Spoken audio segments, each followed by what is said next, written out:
நெல்லை சங்கர் நகர் ஸ்ரீ ஜெயேந்திர சரஸ்வதி சுவாமிகள் golden jubilee matriculation மேல்நிலைப் பள்ளியில் நாட்டின் 76வது குடியரசு தின விழா கோலாகலமாக கொண்டாடப்பட்டது.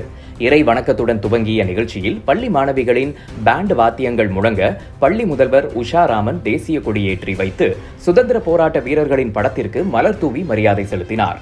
நாட்டின் விடுதலைக்காக பாடுபட்ட சுதந்திர போராட்ட வீரர்கள் குறித்தும் தற்போது நாட்டின் வளர்ச்சி குறித்தும் முதல்வர் உஷாராமன் மாணவ மாணவிகள் மத்தியில் குடியரசு தின விழா உரையாற்றினார். தொடர்ந்து பள்ளி மாணவ மாணவிகள் கலந்து கொண்ட குடியரசு தின விழா நிகழ்ச்சிகள் நடைபெற்றது.